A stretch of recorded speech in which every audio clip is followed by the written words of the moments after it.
오늘 함께 살펴볼 말씀은 출애굽기 10장의 말씀인데요. 제가 주제 성경절 봉독하겠습니다. 바로의 신하들이 그에게 고하되 어느 때까지 이 사람이 우리의 함정이 되리이까 그 사람들을 보내어 그 하나님 여호와를 섬기게 하소서. 왕은 아직도 애굽이 망한 줄을 알지 못하시나이까 하고. 출애굽기 10장의 내용은 이스라엘 백성들이 하나님의 은혜로 또 모세의 인도에 따라서 출애굽하기 직전에 있었던 이야기를 담고 있습니다. 하나님께서 이스라엘 백성들을 출애굽시키시기 위해서 애굽에 재앙을 내리셨죠. 몇 번이나 재앙을 내리셨습니까? 10번의 재앙을 이제 애굽 사람들은 겪어야 했습니다. 그것은 필연적이었나요? 반드시 10번을 거쳐야 출애굽했던 것인가요? 그렇지는 않죠. 조건적인 것이었습니다. 첫 번째 재앙이 내리지 않아도 순종했더라면 출애굽할 수 있었겠죠. 근데 그들은 10번에 걸쳐서 하나님의 말씀을, 모세를 통한 하나님의 말씀을 순종하지 않았습니다. 지금 10장의 사건은 7번의 재앙이 이미 끝난 때였어요. 7번. 여러분, 이름이 다른, 각기 다른 형태의 재앙을 7번 연속해서 겪으면 좀 마음이 어떨까요? 어떻겠어요? 설상가상이라는 말을 우리가 쓰는데 어려운 일이 한 2번, 3번 연속해도 어때요? 이게 터가 안 좋다 그러고 이사 가려고 그러잖아요. 근데 7번이나 연속해서 어려움을 겪었는데도 여전히 바로는 하나님의 뜻대로 순종하지 않았습니다. 바로의 마음이 완악했어요. 성경은 강팍했다고 표현했습니다. 보통 사람이 그런 자리에 앉을 수 없죠. 뭐 대단한 맷집이 있는 사람이었습니다. 그때 그 절대 권력을 휘두르는 바로의 신하들이 참다 못 참고 충언을 해요. 이거 거의 목숨 내놓고 하는 얘기입니다. 바로의 귀에 거슬리는 얘기를 하잖아요. 지금 뭐라고 말해요? 어느 때까지 이 사람이, 모세죠, 우리의 함정이 되리까 그 사람들을 보내요. 뭐 번역을 점잖게 했습니다마는 애굽의 노예들이었으니까 히브리 사람들이 그놈들 보내요. 그 하나님 여호와라는 분을, 분이라고 표현하진 않았겠죠. 그들이 믿겠다는 그 신을 섬기라고 하십시오라고 말해요. 그러면서 덧붙인 말이 뭐예요? 왕은 아직도 애굽이 망한 줄을 알지 못하시나이까. 거의 지금 죽을 작정을 다 하고 있어요. 이제 이판사판이에요 지금. 어차피 왕이 고집을 피워서 죽나, 충언을 안 해도 죽나, 충언을 해도 죽나, 에라 역사에 그냥 충신이라는 말이나 듣자고 한마디 한 것 같아요. 아직 애굽이 망한 거 모르겠습니까? 아직도? 그렇게 이야기를 했어요. 바로 입장에서는 이런 신하들이 있는 게 좋아요, 나빠요? 기분은 나쁘지만 실제는 좋아요, 나빠요? 좋은 것입니다. 그렇잖아요. 귀에 달콤한 얘기만 하는 신하가 뭔 도움이 되겠어요. 어쨌든 이런 귀한 신하들이 있었어요. 이스라엘 백성들을 보내라는 것입니다. 우린 망하고 있다는 거예요. 오늘은 이 성경절을 중심으로 어느 때까지라고 하는 제목으로 은혜를 나누겠습니다. 어느 때까지요? 함께 읽은 7절의 말씀처럼 이제 바로의 신하들은 누구보다 똑똑한 것 같아요? 적어도 바로보다는 똑똑했던 것 같습니다. 힘이 있다고 해서 제일 똑똑한 건 아니에요. 그렇죠? 힘 있는 사람이 똑똑한 사람을 부리면 돼요. 근데 문제는 똑똑한 사람 말을 잘 안 듣죠. 소위 전문가라고 하는 사람들은 어쨌든 바로보다 더 많은 걸 봤고 많은 것을 알았어요. 시세 판단에 능했습니다. 그 신하들은 눈치가 빨랐어요. 지금 어떻게 세상이 돌아가는지를 분석할 수 있었던 사람이에요. 어느 때까지 이 사람이 우리의 함정이 되리까? 해답이 뭐예요? 자꾸 우리를 괴롭히는 이 사람을 뭐예요? 보내주면 될 거라는 거예요. 떼보내주면 되지 뭘 자꾸 붙잡고 있냐는 거예요. 그들이 원하는 하나님을 섬기라고 하고 왕은 아직도 애굽이 망하는 줄을 알지 못하냐고 이제 묻는 것입니다. 지난 여러 달 동안 7번에 걸친 재앙이 있었어요. 나일강이 피로 변하고 개구리와 이와 파리와 악질과 독종과 방금 전까지 우박이 그냥 이스라엘 백성들은 놔두고 애굽에만 그냥 집중적으로 내린 거예요. 먹을 게 있을까요, 없을까요? 성경에 보면은 불이 섞인 우박이 내렸다 그랬어요. 먹을 게 하나도 없어요. 먹을 게 없어지면 누가 제일 괴로울까요? 가장 가난한 사람부터 힘들어지기 시작하겠죠. 근데 아직 누구까지는 괴롭지 않아요? 왕은 아직 먹을 게 있어. 여유가 있어야지. 절실하지가 않은 거예요. 그럼에도 불구하고 7번째 재앙에 대하여는 바로가 반응을 보입니다. 내가 잘못한 것 같다. 우리 백성이 악하다. 뭐 이제 그런 말을 하면서 이제 모세의 말대로 자기가 들어줄 것 같은 이제 반응을 보이기도 했습니다. 9장 27절에 보시면 바로가 사람을 보내어 모세와 아론을 불러 그들에게 이르되 이번은 내가 범죄하노라. 여호와는 의로우시며 나의 백성은 악하도다. 그렇게 이 반응을 보였죠. 끔찍한 일들이 연속해서 7번이나 벌어졌는데 신하들 보기에는, 이 전문가들 눈에 보기에는 이것은 우연히 벌어진 게 아니에요. 인과관계가 분명합니까? 그렇죠? 인과관계가 뭐예요? 모세가 와서 경고해요. 그리고 바로는 뭐예요? 그 경고를 따라야 따르지 않아요. 따르지 않아요. 그럼 반드시 뭐가 이루어져요? 경고한 재앙이 임해요.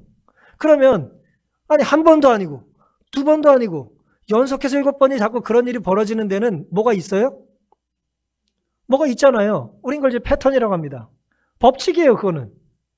7번 연속해서 일어나면 8번째도 일어날까요, 안 일어날까요? 일어난다고 봐야죠. 바보가 아니면. 그러니까 신하들 보기 너무 답답한 거예요. 점점 이 재앙의 강도는 커지고 있어요. 지도자나 잘못 만나가지고 백성들이 뭐하고 있습니까? 고통을 겪고 있잖아요. 그래서 이제 신하들이 말을 하는 것입니다. 이건 우연히 일어난 것이 아니다. 조금만 판단력이 있다면 너무나 분명하다, 인과관계가. 믿지 않겠다고 작정한 것이 아니라면 난 그래도 믿지 않아. 난 무조건 믿지 않아. 난 절대 믿지 않겠어라고 결심한 것이 아니라면 이 재앙과 이 모세의 경고를 우리가 따르는 게 맞죠. 그래야 또 다른 재앙을 겪지 않을 것 아니에요. 계속 때렸는데 아프면 또 때리면 아플 거 아니에요. 근데 계속 때리면 안 아파지나요? 뭐 그런 어리석은 선택을 하면 곤란한 것입니다. 나중에 뭐 턱뼈가 부러지겠죠. 그거 뭐 물어봐야 합니까, 그걸? 금이 가고 싶으면 더 때리면 무너지는 거잖아요. 근데 바로는 그래도 이제 그걸 깨닫지 못했어요. 한두 번이 아니고 7번 그런 것입니다. 신하들은 견딜 수 없어서 이제 바로에게 이야기를 하죠. 어느 때까지 모세 때문에 우리가 고통을 겪어야 합니까? 그들의 신을 섬기라고 하십시오. 왕은 아직도 애굽이 망한 줄을 모르고 계십니까? 바로보다는 뛰어난 사람인 것 같습니다만은, 바로보다는 현명한 것 같습니다만은, 같은 행동을 하면 같은 결과가 있다는 것을 알고 있는 것 같습니다만은, 대개 이런 사람들 우리는 전문가라 그래요. 전문가들이 보통 사람보다 아는 것이 많아요, 적어요? 많아요. 더 잘 보고, 더 많이 알고, 더 멀리 봐요. 그러니까 바로를 보면 답답했을 거예요. 그걸 왜 못 보지? 왜 그걸 모르지? 왜 그걸 깨닫지 못하지? 답답했겠죠. 논리나 과학이나 통계를 보면서 우리에게 좀 더 유리한 선택이 무엇이라는 걸 왜 모르냐는 것에 대하여 답답해합니다. 그렇지만 바로보다 좀 더 많이 봤다 그래서, 바로보다 좀 더 많이 안다 그래서, 바로보다 애굽에 좀 더 유리한 결정을 할 수 있다고 해서 이들이 제안했던 것은 재앙을 모면할 수 있는 방법을 얘기한 거예요. 그렇죠? 모세의 뜻대로 해주면 우린 더 이상 고통을 겪지 않습니다라는 것을 이제 왕에게 얘기하지 않았습니까? 하지만 그렇다고 해서 이 신하들이 바로에게 저 유대인들, 히브리인들이 섬기는 하나님을 우리도 섬겨야 된다고까지는 말하질 않았죠. 이 나라 진정 잘 되려면 저 이상한 사람들이 섬기는 신이 진짜 신인 것 같은데 우리도 이참에 좀 그분을 믿어야 되지 않겠냐는 말을 하면 좋았겠죠. 근데 그렇게까지는 생각하지 못했어요. 그저 뭐 하고 싶었어요? 떼어버리고 싶었어요. 그 놀라운 축복을 내리시는 하나님, 재앙을 내리시는 분은 모두 내리실 수 있어요? 축복을 주실 수도 있잖아요. 그 신을 우리로부터 뭐 하고 싶었던 거예요? 떨구고 싶었던 것입니다. 관심이 없었던 거예요. 거기까지는 미치질 못했어요. 우리가 만약 전문가라고 그래서 공부를 많이 하고 생각을 많이 하고 통계자를 열심히 찾아가지고 피할 길을 찾는다 할지라도 결국 피할 길을 예비하시는 분을 만나지 못한다면 우리는 온전히 하나님을 만난 것이 아닙니다. 좀 더 좋은 선택을 할 수는 있어요. 사는 동안. 하지만 그 선택이 어디까지 닿아야 합니까? 하늘까지 닿아야 합니다. 이 땅에서 좀 더 안전한 길을 찾는다 할지라도 우리가 하늘 길, 가는 길을 놓친다면 이 전문가 같은 삶이 무슨 의미가 있겠어요? 조금 더 많이 볼 뿐이죠. 조금 더 많이 누리고 사는 것 뿐입니다. 그것은 하나님께서 우리에게 주어져 원하시는 것이 사실은 아닌 것입니다. 우리는 바로보다 많이 아는 것으로 만족해서는 안 되고 하나님의 뜻을 알고 따르는 데까지 나아가야 될 사람들입니다. 그 누구든 그 자신의 삶이 하나님을 섬김까지 연결되지 않는다면 그 삶은 진정한 삶이 될 수 없을 것입니다. 하나님을 안다는 것은 뭐냐면 믿음이 전제가 돼 있어야 합니다. 왜요? 우리가 하나님을 다 알고 믿는 게 아니잖아요. 그렇죠? 하나님을 다 안다면 무슨 믿음이 필요하겠어요? 이해가 필요한 거죠. 그래서 믿음은 어떤 영역입니까? 내가 모르는 부분에 대해 하나님은 답이 있다고 하는 걸 확신하는 거예요. 그래서 전문가의 오류를 우리가 범하지 않게 되기를 바라는 것입니다. 좀 더 많이 보는 것이 우리의 답이 될 수는 없어요. 좀 더 많이 하는 것이 우리의 길이 될 수도 없습니다. 우리의 길은 뭡니까? 하나님의 말씀에 순종하고 사는 것이죠. 그렇게 사는 사람이 옆에 있다면 그 삶을 통해서 역사하신 하나님 우리가 발견해야 될 것이고, 내가 불순종하로 자꾸 어려운 일이 가중된다면 이걸 통해서 하나님께서 나에게 주고자 원하시는 교훈이 무엇인지를 우리가 겸손히 깨닫는 기회가 될 수 있기를 간절히 바랍니다. 이 바로의 모습은요, 8절에 이제 신하들의 이야기를 듣고 이렇게 반응하죠. 모세와 아론을 바로에게로 다시 데려오니 바로가 그들에게 이르되, 신하들을 말 듣고 다시 불러요. 가서 너희 하나님 여호와를 섬기라. 갈 자는 누구누구냐 그랬어요. 바로 마음이 어때요? 많이 바뀌었죠? 그렇죠? 엄청 바뀌었어요. 그래서 똑같은 얘기를 자꾸 옆에서 하면 좀 움찔해요. 좋은 얘기를 자꾸 옆에서 하면 듣게 돼 있어요. 나쁜 얘기도 듣게 돼 있지만. 그래서 좋은 신하들이 어쨌든 좋은 얘기를 했더니 바로가 마음을 조금 바뀌었어요. 모세와 아론을 불러서 너 가라. 근데 뭐라고 말을 해요? 너희 하나님 여호와를 섬기러 갈 자가 누구냐 그랬어요. 제한을 두고 있는 거죠. 도대체 몇 명 가본데 그렇게 묻는 거예요. 이 말에는 어떤 뜻이 있습니까? 다 보낼 마음이 당연히 없는 거예요. 그리고 이 말에는 뭐가 포함되어 있어요? 보낼지 말지 누가 선택한다? 내가 선택한다는 거예요. 바로는 지금. 그걸 놓고 싶지 않았어요. 누구누구 가겠다는 거야? 일단 들어보겠어 라고 이제 말을 한 거죠. 그래도 어쨌든 많이 발전한 거예요. 모세와 바로 이제 아론 보기엔 많이 발전했어요. 모세가 이렇게 말합니다. 가로되 우리가 여호와 앞에 절개를 지킬 것인즉 우리가 남녀노소와 우양을 데리고 가겠나이다. 이 말은 뭐예요? 다 간다는 얘기입니다. 바로가 그들에게 이르되 내가 너희와 너희 어린 것들을 보내면 여호와를 너희와 함께하게 함과 일반이니라. 이건 이제 약간 조롱 섞인 말인데 보내지 않겠다는 얘기입니다. 삼갈지어다. 그렇게 못한다. 너희 경영이 악하다 그랬어요. 니네 계획은 옳지 않다는 거예요. 악한지 안 악한지 누가 판단해요? 하나님이 하셔야 되는데 바로가 하고 있어요. 이들의 제안은 자기에게 도움이 돼야 안 돼요. 도움이 안 되고 위협이 되고 있잖아요. 불가하다 그랬어요. 11절에. 그는 불가하니 애들을 못 보내겠다는 거예요. 너희 남정만 가서 여호와를 섬기라 그랬어요. 보통 성경은 남자 중심의 기록이니까 전쟁을 나갈 수 있는 남자 중심의 기록이잖아요. 그러니까 남정네가 60만 뭐 그러잖아요. 그렇죠? 남자만 가라. 집안의 대표만 가라는 거예요. 가장만 가라는 거예요. 여호와를 섬기라. 이것이 너희의 구하는 바니라. 이에 그들이 바로 앞에서 쫓겨나니라 그랬어요. 쫓겨났다는 얘기 의견이 합치가 됐어요, 안 됐어요? 의견이 합의를 못 봤어요. 가결이 안 됐어요. 통과가 안 됐어요, 지금. 이렇게 밀고 당기다가 이제 쫓겨났습니다. 바로는 모세의 말을 믿고 싶지 않았어요. 따르고 싶지 않았어요. 하나님이라는 존재를 인정하고 싶지 않았습니다. 재앙이 일어날 때마다 두려움이 없었던 것은 아니지만 나름 견딜만 했어요. 그 두려움의 파도가 아직 자기까지 미치질 않았어요. 우리가 잘 아는 것처럼 언제 가야 무너집니까? 자기 아들이 죽을 때 무너져요. 근데 하나님 뭐가 아쉬워가지고 자꾸 그 아들을 죽게 하시겠어요? 7번의 거절이라는 건 뭐예요? 7번의 기회를 주셨던 거예요. 10번의 재앙이라는 얘기는 10번의 복받을 기회를 주셨다는 거예요.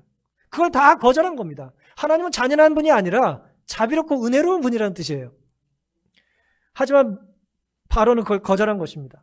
우박이 불과 함께 떨어졌을 때 바로가 아까 우리가 살펴본 것처럼 잠깐 회개하죠. 9장 27절 바로가 사람을 보내 모세와 아론을 불러 그들에게 이르되 이번은 내가 범죄하노라. 여호와는 의로우시고 나와 나의 백성은 악하도다. 34절 바로가 비와 우박과 뇌성에 그친 것을 볼 때 다시 범죄하여 마음을 완강케 하니 그와 그 신하가 일반이라 그랬습니다. 이거 뭐 다를 바가 없어요. 크게 다르지 않았던 것입니다. 23절에 보면 불이 내렸다 그랬어요. 우박과 함께 불이 내린 거예요. 왜 바로는 눈앞의 재앙을 목도하면서도 이처럼 고집스럽게 하나님을 대적했던 것일까요? 왜 그토록 고집을 부렸을까요? 하나님 뜻이 분명하잖아요. 말한 대로 자꾸 이루어지잖아요. 그런데 왜 자꾸 또 다른 결과를 기대했을까요? 바로의 마음은 그의 완고함이 한 단계씩 더해지는 자신의 길을 계속 추구해 감에 따라 점점 굳어져서 계속 빛을 거절하면 그는 더욱 강력한 가마력도 영구적으로 감명을 주지 못하는 것에 자신을 두게 된다. 무슨 말씀입니까? 처음에 한번 거절하고 나니까 두 번째 거절하기가 쉬워요, 어려워요? 쉬워져요. 세 번째는 어때요? 더 쉬워져요. 그렇잖아요. 우리가 어떤 나쁜 일을 하지 말아야 되는데 우리 마음이 일단 나쁜 일을 했어요. 거짓말 했어요. 두 번째, 세 번째는 거짓말이 뭐예요? 전문가가 돼버리는 거예요. 자연스럽게 나가는 거예요. 이제 심장도 웬만하면 안 뛰어. 작은 거짓말에 심장이 안 뛰어요. 그렇게 되는 거예요. 좋은 것이든 나쁜 것이든 그런 것입니다. 길이 자꾸 열리는 거예요. 한 번 유혹에 굴복한 일이 있는 사람은 두 번째에는 더 쉽사리 굴복하게 될 것이다. 죄를 반복할 때마다 그의 저항력은 감소되고 그의 눈은 어두워서 죄에 대한 자각을 상실하게 된다. 그렇게 된 거예요. 그러니까 첫 번째 거절하고 재앙 임했을 땐 끔찍했는데 뭐 개구리 시간 지나면 없어지고 그건 버틸만 해. 그런 것입니다. 익숙해지는 거예요. 하나님을 대적하는데 익숙해지는 거예요. 그리고 싸움이라는 게 그렇잖아요. 이 작은 사람이랑 싸우다 보면 내가 둘이 라이벌인데 지금 누구랑 싸우고 있어요? 하나님이라는 분이랑 싸우고 있으니까 자기가 마치 모처럼 된 것 같아요. 하나님이랑 맞대결하고 있는 것 같은 착각에 빠졌을지도 모르겠어요. 점점 이 교만해지는 것이죠. 그들이 원할 때는 언제든지 악한 길에서 돌이킬 수 있으며 지금 은혜의 초청을 경시할지라도 거듭 그 감화를 받을 수 있다는 생각으로 양심의 가책을 진정시키는 사람들은 그들이 멸망할 때까지 그 같은 길을 행할 것이다. 우리 안에 바로 같은 모습이 있어요, 없어요? 있어요. 우리가 바로가 7번 벌 받고도 정신 못 차렸어요. 그리고 이제 3번 더 받죠. 근데 우리가 모세를 공부해 보면 모세도 하나님이 그를 불렀을 때 5번을 거절하거든요. 나 못한다. 저는 말이 어눌하다. 보낼 만한 사람을 보내라. 바로도 사실은 모세도 어떻게 보면 바로랑 크게 다르질 않아요. 계속 거절을 했거든요. 근데 하나님은 그래도 모세에게 제안을 했고 모세는 그래도 이 5번 거절한 다음에 받아들이기는 해요. 근데 바로는 모세보다 좀 더 완악했기 때문에 계속해서 이제 거절을 하는 것입니다. 근데 거절할 때 우리 안에 어떤 마음이 있냐면은 내가 마음 먹으면 언제든지 뭐 할 수 있어요? 나는 마음 먹으면 언제든지 바로 설 수 있다는 생각을 한다는 거예요. 그렇지 않습니까? 우리 여기 주로 어른들이 계십니다만 우리 학교 다닐 때 그런 결심 안 해요? 내가 마음만 먹으면 다음 시험에 뭐. 근데 문제는 나만 마음 먹는 게 아니야. 다음 시험에. 고등학교 가면 다 열심히 해요. 고3 가면 다 열심히 해요. 우리 안에 그런 생각이 있어요. 내가 언제든지 마음만 먹으면 내가 바로 살 수 있다. 내가 마음만 먹으면 언제든지 하나님 앞에 예배자로 설 수 있다. 내가 마음만 먹으면 뭐 할 수 있다라는 생각을 우리가 한단 말이에요. 그 생각 자체가 나쁜 건 아닙니다만은 그 생각의 기저에는 우리 안에 교만이 있다는 거예요.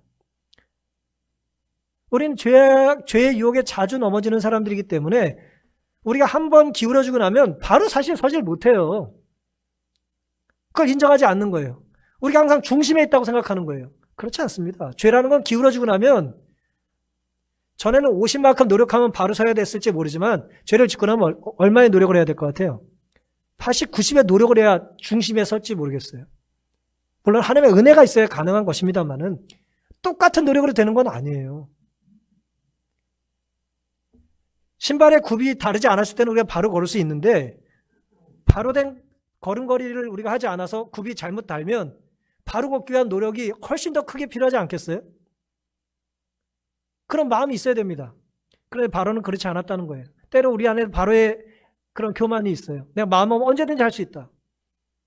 내가 마음먹으면 언제든지 교회 갈 수 있다. 그렇지 않습니다. 내가 언제나 마음먹으면 거룩한 찬양을 즐겨 부를 것이다. 그렇지 않습니다. 내가 마음먹어도 나오는 것은 내가 그동안 했던 것이 나오는 거지 갑자기 거룩해지는 게 아니라는 말이에요. 뭐 들어보셨겠습니다만은 한계 효용 체감의 법칙이라는 것이 있어요. 뭐 경제학 용어이긴 합니다만은 뭐 말은 좀 어렵습니다만은 뭐 그냥 단순하게 말씀드리면 우리의 만족도는 똑같은 게 반복되면 올라간다 떨어진다. 떨어진다는 얘기예요. 효용이란 말은 이제 만족도라고 생각하시면 되니까요. 일단 제가 사과를 좋아하는데 사과를 좋아해서 하나를 먹어요. 그럼 만족도가 크게 해요. 근데 사과를 2개 먹어요. 2개 정도는 먹을 수 있어요. 3개, 4개, 5개, 6개 먹으면 어떻게 될까요? 만족도가 당연히 떨어지죠. 그래서 만족을 보려면 이건 뭐 물량적으로 제가 설명을 드렸습니다만은 예를 들어 뭐 술이나 예를 들어 마약 같은 거로 설명을 드리면 만족도를 비슷하게 맛보려면 강도가 세져야 돼요. 웬만한 거 가지고는 만족을 못 해요. 그럼 사람이 망가지는 거죠. 우리 안에 그런 게 있어요. 왜 죄를 짓다 보면 자꾸 더 크게 질까요? 죄 질 때 그 긴장이 웬만해서는 안 느껴지거든요. 그러니까 이제 그 즐거움에 뭐가 필요해서가 아니라 그 묘한 쾌감 때문에 이제 그렇게 우리가 죄를 짓는 것이죠. 우리 안에 혹 바로 같은 힘은 없다 할지라도 바로의 태도가 없는지 우리가 되돌아볼 필요가 있는 것입니다. 내가 감당할 수 있을 때까지 끝까지 버티는 거예요. 하나님 뜻대로 살지 않고. 끝까지 버티다가 뭐예요? 하나님을 마지막에 찾는 것이죠. 남정만 데리고 가라. 하나님과 자꾸 타협을 하는 것입니다. 내가 유리한 것을 포기하고 싶지 않은 거예요. 아니 애굽의 노예들인데 히브리 사람들이요. 다 보내면 여러분이 애굽의 이제 경영자예요. 애굽의 이제 바로인데 아니 허드렛 일은 누가 합니까? 몇 년 전에 그 우스갯소리로 뭐 그런 거 있잖아요. 소는 누가 키워요? 네? 밥은 누가 하고? 빨래는 누가 합니까? 누가 하냔 말이에요. 그런 허드렛 일을. 네? 청소도 하고 빨래도 해줘야 될 사람이 있는데 종이 있어야 되는데 다 가버리면 이제 그런 생각을 바로가 하는 것이죠. 바로는 그래서 히브리 사람들을 사랑해서 데리고 있고 싶었던 게 아니죠. 그렇죠? 일 시켜 먹으려고 붙잡고 싶었던 거예요. 하지만 여기에 바로의 착각이 있습니다. 히브리 사람들은 자기 노예가 아니라 하나님의 백성이었어요. 오늘 우리가 그 대상이 무엇이든 그것이 돈이든 우리 자녀든 혹은 내 말을 잘 듣는 아무개든 혹은 회사의 직원이든 간에 내가 마음대로 부려도 된다는 생각을 갖고 취하는 입장과 하나님의 자녀라고 생각하며 대하는 태도는 같을 수가 없겠죠? 우리 안에 하나님의 자녀라는 그런 인식과 깨달음이 우리 주변 사람들에 대하여 있게 되기를 간절히 바랍니다. 이제 모세의 모습을 보면요. 이 교만했던 바로에 비해서 모세는 이제 하나님 뜻대로 살고자 원칙을 제시합니다. 8절 9절에 모세와 아론을 바로에게로 다시 데려오니 바로가 그들에게 이르되 가서 너희 하나님 여호와를 섬기라 갈 자는 누구냐고 그랬어요. 여러분이 모세라면 이 말을 들었을 때 마음이 어땠을까요? 마음이 어땠을까요? 지금 이 어떻게 상황이 좋아지고 있어요? 나빠지고 있어요? 굉장히 좋아졌잖아요. 그렇죠? 굉장히 좋아졌어요. 아주 우호적으로 바뀌었어요. 누구냐? 뭐라고 몇이라고 대답을 해야지? 라는 생각을 할 수 있잖아요. 모세는 그런데 주저하지 않고 우리가 여호와 앞에 절개를 지킬 것인즉 우리는 어디까지가 우리예요? 어디까지가 우리예요? 히브리 사람이 다 우리예요. 우리라는 말 참 좋은 말입니다. 다 예외 없이 빠짐없이 다 나가야 된다는 거예요. 하나님을 섬기러 나가야 된다는 거예요. 여호와 앞에 절개를 지킬 것인즉 우리가 남녀노소 그럼 다 들어가는 거죠? 남녀노소 다 들어가는 거죠. 다 간다는 거예요. 그리고 우양도 데리고 가야 된다는 거예요. 재물도 바쳐야 되고, 예. 더 이상 우린 여기서 노예로 생계를 유지하고 살 마음이 없다는 거예요. 그래서 이제 아까 말한 것처럼 바로는 이제 장정만 내보내라는 얘기를 타협안을 제시하는 거죠.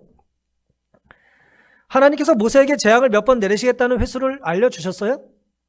내가 7번 줄게, 혹은 10번 줄게, 3번 정도 줄게, 4번, 7, 8번 그렇게 말씀하셨나요?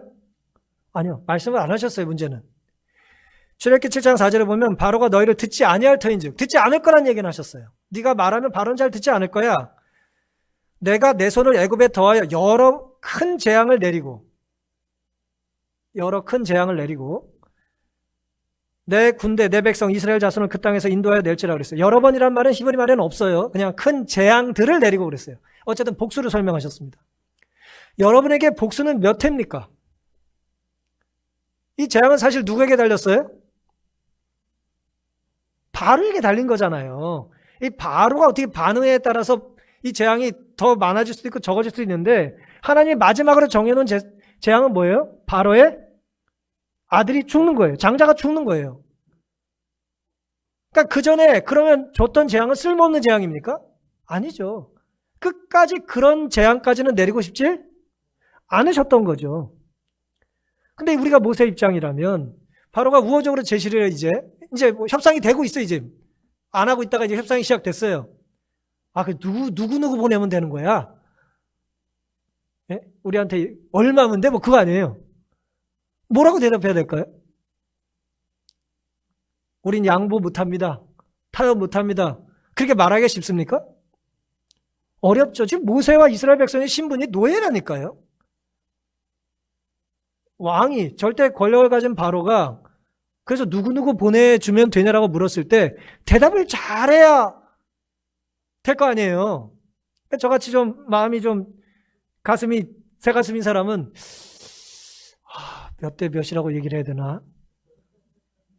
지파의 대표들만 얘기해야 되나? 한번 생각했을 수 있을 거 아니에요. 그렇죠? 60세 이상만이라고 얘기를 해야 되나? 그런저런 생각할 수 있지 않겠어요? 하나님께서는 횟수를 정해주지 않으셨다는 거죠. 바로의 이런 어떻게 보면은 좋아진 반응에 대하여 나는 뭐라고 대답을 해야 할까? 모세는 바로의 심기를 살피기보다는 하나님의 약속을 믿었어요. 보세요. 아주 힘 있는 사람이 질문할 때는 힘 있는 자가 그 질문의 대답을 보고 들어주지 말지 결정할 거 아니에요. 그렇죠? 너 먹고 싶은 거 뭐야? 라고 말할 때 예? 대답 잘못했다가 못 얻어먹잖아요. 그죠? 바로가 누구 갈 거야? 라고 얘기했을 때 몇이라고 대답해야지? 500이라고 해야 되나? 5000이라고 해야 되나? 50%라고 얘기해야 되나? 그렇게 고민이 될 수 있잖아요. 근데 놀랍게도 바로는 우리가 다 나가는 게 하나님의 뜻이라고 얘기를 했어요. 그래서 결국 어떻게 됐습니까? 당장은 쫓겨났죠. 협상 결렬. 이제 뭐 대화가 되질 않아요. 바로가 이것들이 맞아 보자 하니까 지금 안 되겠군. 쫓겨내는 거죠. 우리가 살다 보면 직감적으로 지금이 내 삶에 있어서 매우 중요한 순간이라는 걸 깨달을 때가 있습니까? 내가 대답 잘하면 성공할 수 있다는 뭐가 있을 때가 보일 때 있으신가요? 아마 사업을 하시는 분들 그런 게 보이실 것 같아요. 요거 하나 잘하면 이거 될 수 있을 거다. 혹은 젊은 연인들은 예를 들어 내가 이번에 어떻게 잘 보이면 시집장가 갈 수 있겠다. 예를 들어 고3 아이들은 뭐예요? 어려운 문제 풀다가 그 문제 풀면 내가 뭐 할 것 같아요? 합격할 것 같아요. 그 한 문제에 내가 당락이 달린 일들이 얼마나 우리 주변에 많습니까? 그렇죠? 전국에 있는 수험생을 쭉 세워놓으면 뭐 차이가 얼마나 나겠어요. 내 바로 앞에 있는 애랑 바로 뒤에 있는 애랑 뭐 별 차이 없는 거예요. 정말 하나 더 맞추고 덜 맞춘 거잖아요. 정말 중요한 순간에 우리가 직면할 때가 있습니다. 내가 뭐라고 대답을 해야 될까? 그냥 짐승은 다 놔두고 우리만 나가겠습니다. 라고도 좀 말할 수도 있었을 텐데 다 나가고 우양도 다 데리고 가겠다고 말한 거예요. 사랑하는 성도 여러분, 우리가 살다 보면은 분위기 파악을 잘 해야 되는데, 우리가 파악해야 될 사실 분위기는 힘을 가진 사람의 심기보다는 온 우주를 통치하시고 창조하신 하나님의 섭리를 우리가 따르겠다고 하는 믿음이 더 커야 하지 않을까요? 그게 오늘 우리에게 필요한 것입니다. 현실적으로 100%는 불가능하니 50%. 상황이 이러니 뭐 30%. 상황이 이러니 다른 건 해도 일단 교회는. 우리가 그렇게 생각할 때가 얼마나 많습니까? 그게 뭐 잘못됐다, 틀렸다라기보다는 오늘 우리의 마음 태도가, 마음의 자세가 영적인 일에 있어서 하나님의 뜻을 구하는가, 아니면 소위 전문가나 혹은 내 입장에서 최선을 구하는가라고 하는 것입니다. 얼마나 많은 경우에 우리는 최선을 다하여 살지만 하나님의 뜻대로 살지 않고 정반대로 주랭랑을 칩니까? 요나 같은 사람을 우리는 알잖아요. 열심히 사는데 엉뚱한 대로 열심히 뛰잖아요. 우리도 자칫 잘못하면 그럴 수 있다는 것입니다. 그럼에도 불구하고 하나님께서는 우리를 다 부르시는 것입니다. 빠짐없이 부르기를 원하세요. 저희 집에 자녀가 넷이에요. 제 자녀가 넷이라는 게 아니라 부모님의 자녀가 넷입니다. 본인이 종종 우리의 인자 돌림인데 이름이 헷갈리셔가지고 저를 부르고 싶은데 뭐 인경아, 인주야, 인수가 막 그러다가 제 이름을 부를 때가 있으셨어요. 헷갈린 거예요. 인자가 돌림이니까. 그러다가 야 비슷하니까 됐다 그러십니까? 넷인데 셋만 오면 75%가 괜찮나요? 둘만 오면은 야 반이면 괜찮지 뭐 그러고 갑니까? 그러지 않죠. 오지 않으면 기다리는 것 아닙니까? 남녀노소 모두. 우양이라는 건 뭐예요? 하나님께서 우리에게 주신 것은 다 챙기겠다는 거예요. 하나님께 드려야 되기 때문이죠. 언젠가 제가 말씀드린 내용인데 엘리 위젤이라고 하는 노벨상을 받은 이 학자가 아우슈비츠에서 이제 살아남았어요. 아주 극적으로 살아남은 사람인데 이 사람이 이제 수용소에서 살아남고 마지막 이제 2차 대전이 점점 독일이 불리하게 전세가 펼쳐질 때 이제 러시아 군인들을 피해서 나중에 이제 이동을 해야 됐습니다. 이동할 때 무슨 뭐 아주 인권을 보호받고 이동한 게 아니에요. 그 짐승들, 가축들 수용하는 그 수용소 있죠. 그 짐승들 담는 그 기차 한 칸에 뭐 얼마나 크겠어요, 한 칸이. 예를 들면 이거 한 줄 정도 될지 모르겠어요. 혹은 뭐 거기에 100명씩 집어넣고 이동을 시켰대요, 한겨울에. 누울 수 있었을까요?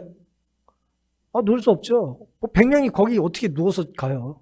그냥 거의 짐짝처럼 무슨 얼린 동태처럼 그렇게 가는 거예요. 옷도 제대로 주지 않고. 그러다가 사람이 죽어나가요. 너무 그게 힘드니까. 대답을 안 하면 이제 던지는 거예요, 이렇게. 이동하는 열차에서 그걸 던져요. 근데 그 사람을 던질 때 옷을 벗겨요, 일단. 왜요? 그 옷 나라도 입어야 되니까. 그 사람들이 죽어나갈 때마다 좋아했대요. 내 공간이 넓어지고 나는 더 좋은 옷을 얻을 수 있는 거예요. 그런 상황에 이 사람이 자기 아버지가 거의 지금 이제 거의 죽어가는 지경인데 엘리 위젤이 사람들이 이제 와가지고 반응하지 않으면 여기 이 사람도 안 움직여 그러면 던지는 거예요. 계속 열차가 지나가면서 폴란드 옆을 지나가면서 이리 와봐 여기도 있어. 보니까 자기 아버지야. 그래서 그 사람들 오기 전에 아버지한테 가가지고 아버지 눈 떠요, 눈 떠요. 사람들이 아버지를 던질 거예요. 아버지가 꿈쩍도 안 해요. 그러니까 그 두 사람이 이 엘리 위젤이 뭐 소년이었으니까 이제 잡아 당기고 있어요. 던지려고. 이제 그 아버지 입고 있던 옷도 벗기고 이제 던지려고. 아버지를 금방 내줬을까요? 정 그러시다면. 그리고 내줬을까요? 내줄 수 없죠. 내버려도 죽은 걸 모르겠어? 아들은 계속해서 아닙니다. 그리고 버럭 소리를 질렀어요. 죽지 않았어요. 아직 죽지 않았어요. 그렇게 말을 하는 거예요. 하지만 아버지는 반응도 없고 생기도 없었어요. 하지만 가늘게 아직 숨을 쉬고 있었어요. 아들에겐 그게 느껴지는 거예요. 다른 사람은 무시하고 싶은 거고. 봐요. 나는 흐느꼈다. 조금 가늘숨을 쉬는 것에 대하여 아들이 목 놓아 이제 따지는 것입니다. 그렇게 20구의 시체가 내던져졌어요. 눈 덮인 폴란드 들판을 무덤도 없이 벌거벗은 고아 수백 명을 남기고 이제 계속 움직입니다. 결국 그 열차가 도착을 했는데 아까 몇 명이 탔다고 그랬어요? 그 한 칸에 100명이 탔는데 몇 명이 내렸는지 아십니까? 12명이 내렸어요. 다 죽고 12명만 내렸어요. 그 12명 중에 자기와 아버지가 있었어요. 결국 아버지는 돌아가시는데 도착하고 나서 장교들이 다시 일렬로 세워요. 근데 아버지가 계속 정신이 나가가지고 비몽사몽간에 이제 헛소리를 합니다. 장교가 곤봉으로 자꾸 때려요. 입 다물라고. 근데 아버지가 정신이 혼미하니까 지금 완전히 지금 뭐 선방 증상이 있으니까 아무리 때려도 뭐 계속해서 엉뚱한 소리를 하는 거예요. 근데 보세요. 아버지가 얻어맞고 있어요. 소리를 지르고 있어요. 그럼 예를 들어 아들 입장에서 뭐 하고 싶어요? 가서 아버지를 말리고 싶잖아요. 근데 아들이 뭐라 그랬냐면 나도 얻어맞을까 봐 두려워. 내가 아들이 티를 내지 않았다 그랬어요. 그러게 그 밤을 보내고 그 다음날 아버지는 돌아가시는데 눈을 떠고 보니 아버지가 없어요. 그 사이에 화장을 시킨 거예요. 그리고 이렇게 말을 합니다. 아버지가 남긴 마지막 말은 내 이름이었다. 아버지는 내 이름을 불렀으나 나는 대답하지 않았다.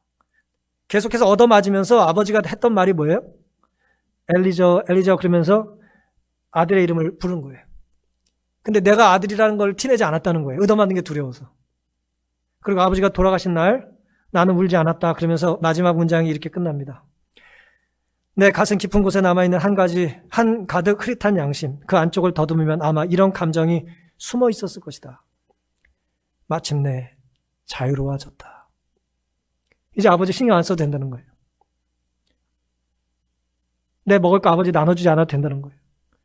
이 사람이 평생 이 죄책감으로 이제 글을 쓰고 자기가 증인의 삶을 살겠다고 해서 이제 계속해서 아우슈비츠에 대한 얘기를 했던 것입니다. 사랑하는 성도 여러분, 제가 좀 이 우울한 얘기를 말씀드린 이유는 아들은 때로 아버지에게 등을 돌릴 수 있어요. 하지만 아버지는 무슨 일이 있어도 내가 제 아버지라는 걸 부정하지 않습니다. 절대 자녀를 외면하지 않아요. 자녀는 자유롭기 위해 때로 침묵하지만 부모는 자기 자유를 포기하더라도 아들 이름을 부르고 또 부릅니다. 하나님께서 모세에게 이스라엘 백성들을 데리고 나오라고 하신 이유가 뭡니까? 그게 아들을 찾는 아버지의 마음이에요.